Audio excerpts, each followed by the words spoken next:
Hello, I'm going to be talking to you about minimising occupational exposure to nitrous oxide. A little bit of background to start with. The nitrous oxide, as we know, is a hazardous substance, but it falls under the COSH regulations, which are legal. They are set down in law. So there is a maximum legal limit for nitrous oxide, and that is 100 parts per million as an 8-hour time-weighted average. Entonox or Equinox contains 50% nitrous oxide and 50% oxygen. So why are we worried? Well, nitrous oxide can cause serious health problems if you are exposed regularly to or overexposed regularly. And they in turn can cause vitamin B12 deficiency, which can lead to neurological changes such as myeloneuropathy, which affects the spinal cord and peripheral nerves, some nasty anemias, such as megaloblastic anemia. There's also anecdotal evidence of infertility, spontaneous abortion, low birth weight, and prem babies. So basically, we should be controlling nitrous oxide exposure to our staff. If we put in control measures, we need to ensure that those control measures are effective. How do we do that? We need to be monitoring. So how do we monitor?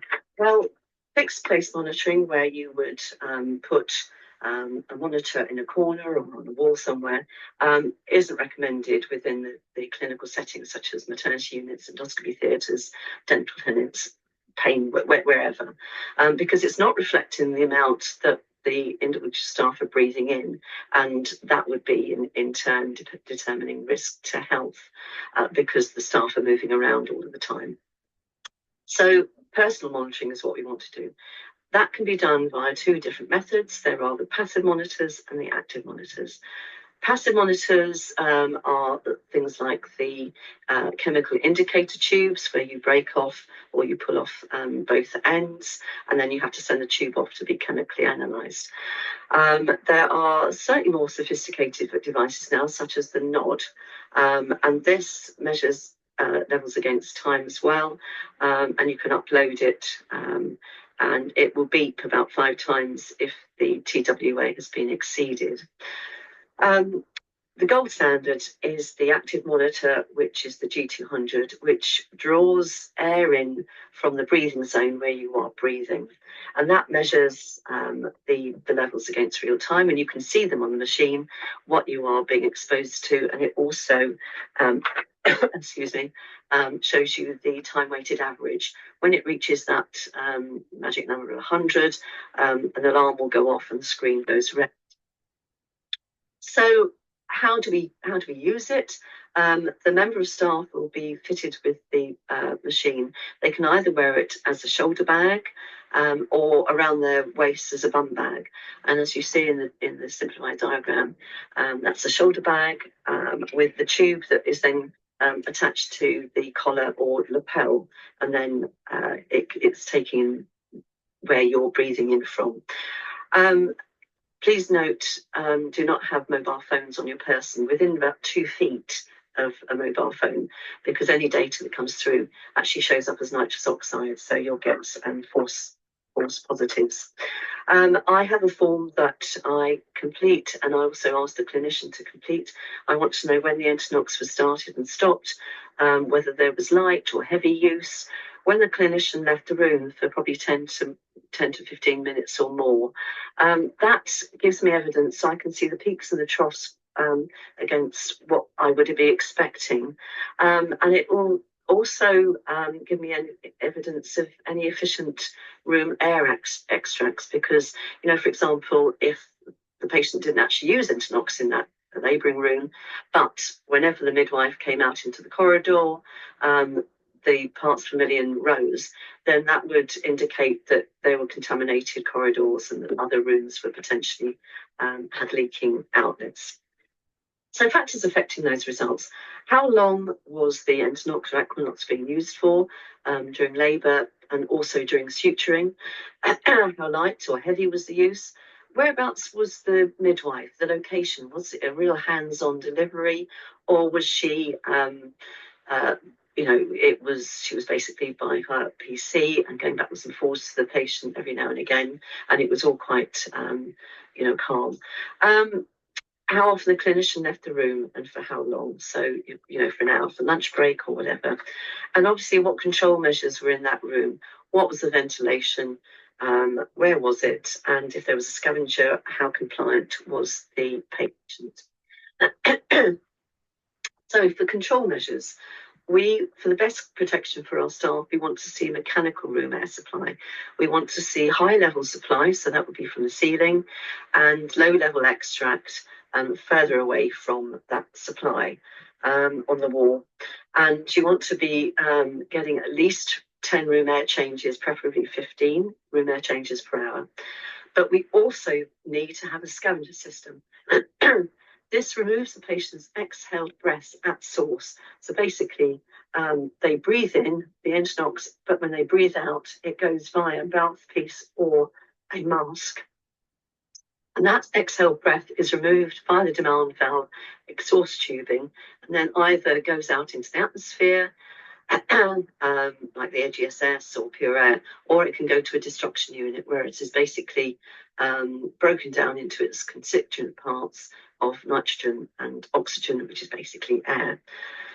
So the patient's exhalation containing that nitrous oxide shouldn't enter the room, so the clinician wouldn't be exposed to it at all. The only problem is that patients are not 100% compliant.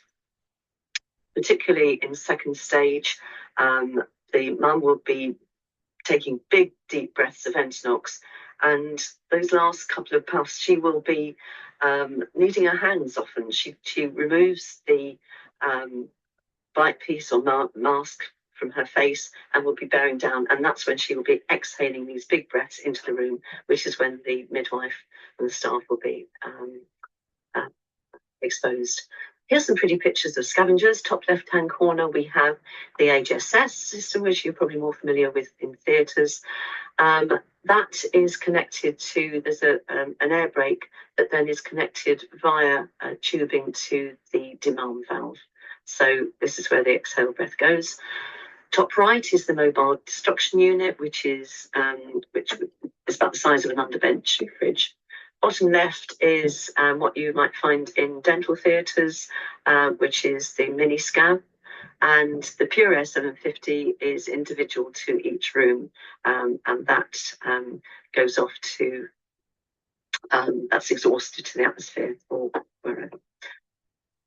So 3 cases I want to discuss in maternity units. The first case was in a midwife-led unit. There was no mechanical air exchange and there was no scavenging in use. The Entonox had been in use for several hours before I arrived, and I noticed that there were already high levels of nitrous oxide in the corridor and in the office where I set the midwife up, which was opposite the room where she was working. And in the office, it was already at 300 parts per million. The midwife went back to the patient, and within 20 minutes of being in that room, she had received her maximum allowance for the day, for the shift, as 100 parts per million for TWA. And within the first hour, she was already 3 times over her legal limit. Her 15-minute average peak was up at 3,000, which is a lot of nitrous oxide. Now, when the delivery had finished and the mother was moved out of the room, I went back in to check that the outlets, the terminal units, weren't leaking, and they weren't leaking. However, a lot of the other birthing rooms, the terminal units, were leaking, and there was a room that had a redundant terminal unit in it, which was being used by clerical staff, and that was being used daily, and that was leaking a lot. So that would have been very dangerous for that member of staff. Second case, there was no mechanical air supply, but the MDU, the scavenger, was in use. Now, I was actually in the room for the whole of this delivery. Mother used Entonox for nearly an hour and a half. An hour and a quarter. The midwife, however, received 75% of her daily allowance within that short period of time. So the 8-hour TWA was 75 parts per million. However, her 15-minute average peak was 500. So compare that with the 3,000 of the case before. Case 3 had, again, I was in the room for the whole of this delivery. This had mechanical air supply, it had high level supply in the ceiling and low level extract on the other side of the bed. There were more than 15 room air changes per hour, and the MDU was in use. The mother used the Entonox for an hour, and in that time, the G200 didn't detect any nitrous oxide at all. It was 0 parts per million. So much so that I believed that it couldn't have been working. So at the end, when the patient was moved out of the room and it was clear, I checked with the Entonox test button, checked the G200, and it was working. I got results. So that was 0 parts per million. The midwife in that case was next to the supply air, and the room extract was on the other side of the bed, and there was good room placement of furniture, which I'll discuss in a minute. Now, in all 3 cases, the mothers were using Entonox heavily, and these might be extreme cases that I've used, but they are typical for the environmental controls in place. So the actions that were taken by that particular hospital, the leaking terminals on the birthing unit were replaced that evening, and I retested the following day. They hired in mobile destruction units, and then on their labour ward, which was a separate unit, where they had a few rooms that had mechanical air supply, over 10 room air changes per hour. And they could use an MDU. That's where they offered Entonox. Labouring mothers were told and reminded to exhale into the demand valve bite piece, and then they planned and scoped for all rooms to have mechanical air supply, and they were all fitted with scavenger systems, either pure S750 or ADSS. I like to recommend that a smoke generator is used. Now, states can do this. They can, which can show visualization of air currents. And that is really good for confirming your clean air pathway, and you can rearrange your furniture depending on what you're seeing within that room. So considerations as far as your room air furniture is concerned. Place the bed head near to the room extract grill. Place computers, the PC, the baby monitor nearer to the fresh air supply grill, because that's where the midwife is going to be spending most of her time. She's going to be going backwards and forwards to the patient. She's going to be inputting data into the PC, and she's going to be going to the baby monitor.